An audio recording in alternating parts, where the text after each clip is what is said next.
రోజులు మా మధ్య ఉన్నందుకే మీ చెల్లెళ్ళ మీద ఎంతో ప్రేమ పెంచుకున్నాం. అలాంటి బంగారం లాంటి పిల్లల్ని ఎంత దారుణంగా చంపేశారా దుర్మార్గులు. చావు బతుకుల్లో ఉన్న రోగి మా దగ్గరకు వచ్చినప్పుడు చివరి దాకా పోరాడి ఏ రకంగానైనా బతికించడానికి ప్రయత్నిస్తాం. అలాగే మనకి న్యాయం దొరకనప్పుడు ఏ మార్గంలోనైనా సరే చివరి దాకా మనం అందరం పోరాడాలి. అన్నా నువ్వు అను, వాళ్ళందరంతా చూస్తాం. ఆగండి ఆగండి. ఇంకా మీరు మా చెల్లెళ్ళ మీద చూపిస్తున్న ఆదరాభిమానాలకి కృతజ్ఞుణ్ణి. మీ అందరి అండదండలు ఉంటే చాలు. ఆ దుర్మార్గుల్ని హతమార్చడానికి మీ బంగారు భవిష్యత్తు నాశనం చేసుకోవద్దు. వాళ్ళ సంగతి నేనే చూసుకుంటాను. మీరేం చేసినా మా అందరి సపోర్ట్ మీకు ఉంటుంది సార్.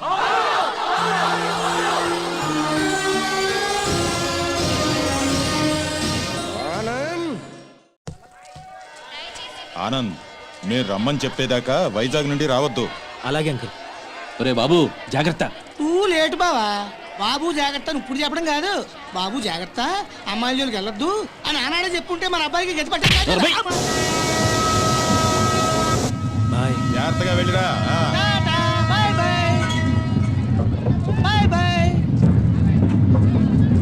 క్లబ్కి వెళ్దాం. అది కాదు బావా. బావా ఏంట్రా? సద్దాం హుస్సేన్ పారిపోయి ఎక్కడో బొక్కలో దాక్కున్నాడు. అయినా అమెరికా వాడు పట్టేశారు. ఈ కొడుకు బతుకు అంతే ఆ స్వామి చేతిలో. నోరు తెరిస్తే కదా పీకుతున్నావు. ఇప్పుడేం పీక్కుంటా. పిలిచి మాట్లాడవేంట్రా పిచ్చి వెధవ.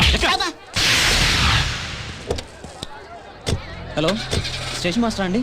ఎస్. 3వ ప్లాట్ఫామ్ మీద నుంచి బయలుదేరిన విశాఖ ఎక్స్ప్రెస్ లో నక్సల్స్ బాంబు పెట్టారు సార్. వాట్? అవును సార్.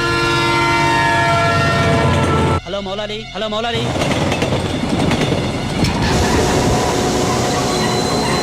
ట్రైన్లో బాంబు పెట్టారంటే అందరూ పారిపోండి.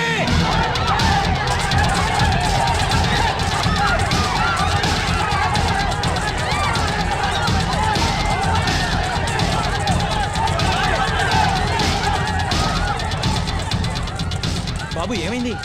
ట్రైన్ లో బాంబు పెట్టారంటండి. బాంబా?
రఘు.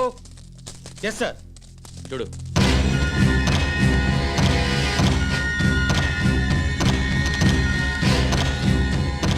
సార్ ఆనంద్ చచ్చిపోయాడు సార్. ఏమిటి సార్ అలా చూస్తున్నారు? మర్డర్ అయిపోయాడు సార్. మర్డరు. Arrest them. ఈ హత్య చేసింది మీరేనా? మాకంత అయోమయంగా ఉంది సార్. ఇక్కడ ఎవరేం మాట్లాడుతున్నారో మాకు అర్థం కావట్లేదు. మా అంతటా మేము పోలీస్ స్టేషన్కి వెళ్ళి చూసింది చూసినట్టు సాక్ష్యం చెప్పడానికి కోర్టుకు వస్తే సాక్ష్యమా? దేని గురించి సార్? ఆనంద్ హత్య గురించి సార్. నా చెల్లెళ్ళు సీత గీత. ఆ సీతాగీత ఉన్నారో పారిపోయారో లేచిపోయారో వాళ్ళని పట్టుకుని ఆగండి సార్. ఆనంద్ని మా చెల్లెళ్ళు చంపటం మా కళ్ళారా మేమిద్దరం చూసాం సార్.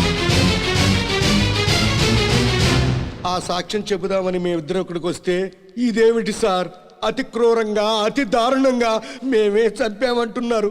మీరే న్యాయం చెప్పండి సారు. అబద్ధం సార్, సీతాగీతలు చంపడం ఏమిటి? వాళ్ళు చంపే ఛాన్సే లేదు. ఎందుకు లేదు అంటే మా చెల్లెళ్ళు సీత గీత బ్రతికి లేరా? బతుకున్నారో బజార్న పడ్డారో నాకేం తెలుసు? తెలియకపోతే నోరు మూసుకోండి. అబ్జెక్షన్ సార్, ఒక సిన్సియర్ లాయర్ని పెట్టుకుని కోర్టులో నోరు మూసుకోమన్నా నేరం. మిస్టర్, అయ్యా మీరు గౌరవంగా మాట్లాడండి. హాయ్, మేం పల్లెటూరులో అండి. కోర్టులో ఎలా మాట్లాడాలో తెలియక కాస్త నోరు జారామండి. It's all right. అయ్యా లాయర్ గారు, ఇది కోర్టు కాబట్టి బ్రతికిపోయావు. ఇదే బయట అయితే నరికి పారేసేవాడిని. అయ్యా జడ్జి గారు, లాయర్ గారికి సారీ చెప్పానండి. చెప్పాడు సార్. ఓకే ఓకే, మీరు చూసినంత చెప్పండి. మా చెల్లెళ్ళు ఇద్దరు రైల్వే స్టేషన్ రైలు ఎక్కడం చూసామండి. ఆదరాబాదరాగా మేమిద్దరం వెళ్ళి రైలు ఎక్కామండి. ఊరు బయటకు వెళ్ళిన తర్వాత రైలు ఆపి ఆ అబ్బాయిని అతి దారుణంగా చంపారండి. చంపేసి పారిపోతుంటే జరిగిందేదో జరిగిపోయింది, తిరిగి రమ్మని చెప్పావు సార్. మేం రావు, చంపాల్సిన వాళ్ళందరి చంపేసి గాని మీ దగ్గరికి రావని చెప్పి వెళ్ళిపోయారండి. ఎక్కడికి వెళుతున్నారమ్మా అని మా ఆవిడ అడిగితే మా అన్న దగ్గరికి అని చెప్పారండి. అన్నా అన్న ఈ మాట విన్నారు కదా, note this point sir. Lawyer గారు, అన్నంటే ఈ అన్న కాదండి. మరి ఏ అన్న సార్? అడవిలో అన్న. ఆ అన్న దగ్గరే ఉంటాం, అక్కడికైతే ఎవరూ రారు. ఆ అన్నే మాకు అండ, ఆ అన్నే మాకు కొండ అని అన్నారండి. ఎవరు బాబు ఆ కొండ? అదేనండి, మీలా పొడుగ్గా నల్లగా పరమ నీచంగా ఉంటాడండి. నల్లగా పొడుగ్గా నీచంగానా? ఎవరా పెద్ద మనిషి? వాడు పెద్ద మనిషి కాదండి, పెద్ద ఎదవ. వీరప్పను, మీసాల వీరప్పను. ఎలాగైనా మా అమ్మాయిల్ని పట్టుకోమని చెప్పండి సార్. మా చెల్లెలను పట్టుకుంటే వీరప్పని దొరుకుతాడు, వీరప్పని పట్టుకున్నా మా చెల్లెలు దొరుకుతారు. ఒక్క దెబ్బకి ముగ్గురు దొరుకుతారయ్యా. 3 రాష్ట్రాల సమస్య కూడా తీరిపోతుందయ్యా. మళ్ళీ ఇలాంటివన్నీ జరగకుండా ఉంటాయండి. వెంటనే అడవికి వెళ్ళి పట్టుకోమనండి సార్. కొద్దిగా మన ఇన్స్పెక్టర్ గారిని పోలీసుల్ని అడవికి పంపితే పని అయిపోతుందయ్యా. ఎవరి పని? మీ అందరి పని. ఈ కేసులో మేమే ప్రత్యక్ష సాక్షులం, నిందితురాళ్ల ఆచూకీ కూడా చెప్తాం అని చెప్తున్న ఈ స్వామి కనకమహాలక్ష్మి దంపతుల మాటల్ని పరిగణనలోకి తీసుకుని ఈ హత్యలో సీతా గీతలు చేశారనే అనుమానంతో పోలీస్ డిపార్ట్మెంట్ని సత్యమంగళం అడవుల్లోకి వెళ్ళి సీతా గీతలతో పాటు వీలైతే వీరప్పన్ని కూడా పట్టుకోవాల్సిందిగా ఆదేశాలు జారీ చేయటమైంది.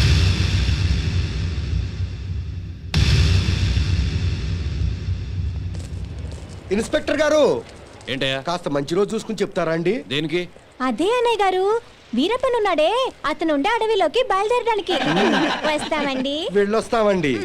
నల్లకోటనే దడదడలాడిస్తున్నారు. ఇంకా లేట్ చేస్తే మిమ్మల్ని కూడా మందులో చిప్స్ లాగా నంచుకు తినేస్తాడు. రాంగ్ టైములో కుళ్ళు చోకులేయి మాకు. ఏ టైములో ఏం చెయ్యాలో మాకు తెలుసు.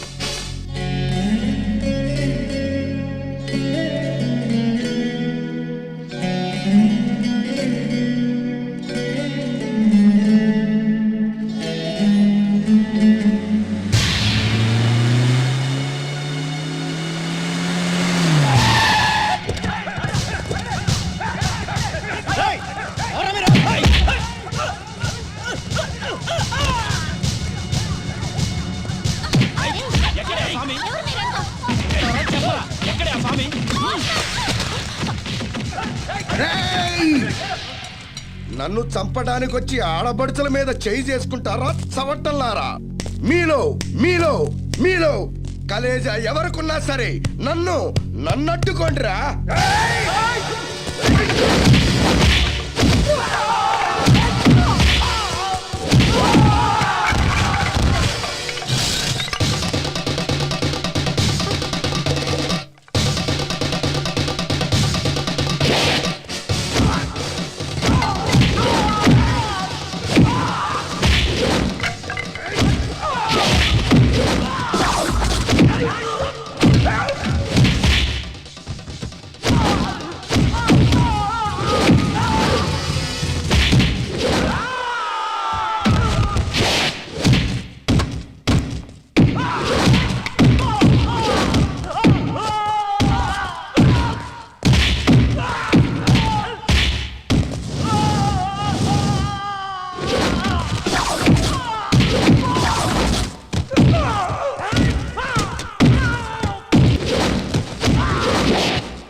ఎవడరా మిమ్మల్ని పంపింది?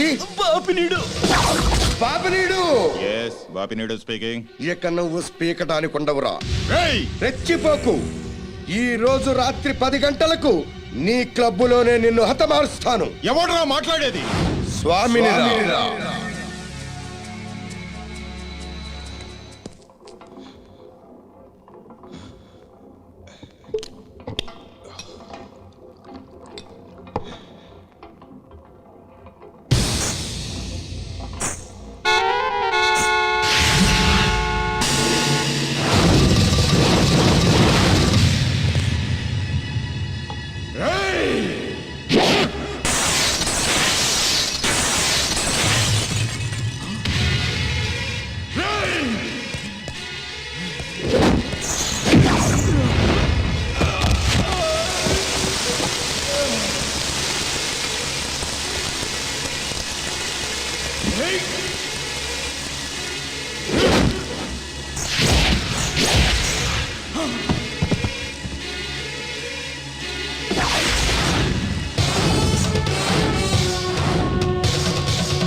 నన్ను చంపొద్దండి. మా ఊరికి వెళ్ళిపోతాం. మా అన్నయ్య దగ్గరికి వెళ్ళిపోతాం.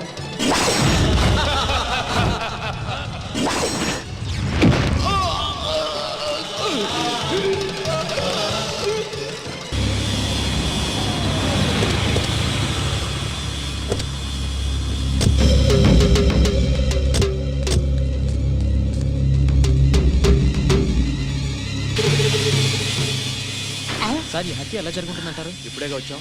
ఎంక్వైరీ చేశాం. కోటేశ్వరరావు గారు మీరేం కంగారు పడకండి, మనం పోలీస్ సెక్యూరిటీ పెట్టించుకుందాం. పోలీసులు ముఖ్యమంత్రిని కాపాడడానికి నానా పాటలు పడతా ఉంటే ఇంక మిమ్మల్ని ఏం కాపాడతారండి? కరెక్ట్ గా చెప్పావురా బామ్మర్ది. నా థింకింగ్ ఎప్పుడు కరెక్ట్ గానే ఉంటుంది బావా. అందుకే ఓ 25-30 లక్షల రూపాయలు నా పేరుని పెట్టేవనుకో, ఓ చిన్న ఇల్లు కొనుక్కుని చచ్చిపోయినోడు పెద్దదినన్నాడు స్టీల్ గ్లాస్ మీద పేరు రాయించుకున్నట్టు నా ఇల్లు మా బావ ధర్మం అని నీ పేరు రాయించుకుంటాను బావా. ఏమయ్యా, మంచి చెడు లేకుండా నోటికి ఏదొస్తుంది వాగేయటమేనా? ఆడెప్పుడు జరిగేదే చెప్తాడు. మీకేమన్నా పిచ్చెక్కిందా? బాలవాక్కు బ్రహ్మవాక్కు అని బామ్మది వాక్కు బ్రహ్మవాక్కు ఏమిటండి? ఏయ్ బామ్మర్ది, ఆ స్వామి వాడి పెళ్ళాం పోతే ₹1,00,00,000 రాయించు, నేను పోతే ఆస్తి మొత్తం రాయించుకోరా. అయినా నీకేం కాదులే బావా, 100 ఏళ్ళు బతుకుతావు. బావమరిది అంటే బ్రతకూరేవాడు అర్థం. బతకగోరేవాడు అయితే ఆస్తి ఎందుకు రాయమంటావు? నేను బతకూరినంత మాత్రం మా బావ బతుకుతాడు. ఆ స్వామి బతకనివారు కదా. అనుమానం లేదు రఘు, ఈ మర్డర్ కూడా ఆ స్వామి చేసి ఉంటాడు. ఇన్ని మట్టలు చేస్తున్నా కూడా మన డిపార్ట్మెంట్ చిన్న క్లూ కూడా దొరకకుండా చేస్తున్నాడు. అది కదా హైలైట్. సార్లు ఏంటా అర్ధరాత్రి పూట? ఏం లేదండి, స్టేట్ క్లబ్ ఓనర్ బాపిరెడ్డి గారిని చంపిన వాళ్ళని నేను ప్రత్యక్షంగా చూశానండి. ఎవరు? నా చెల్లెళ్ళు సీత గీత సార్. అలానా?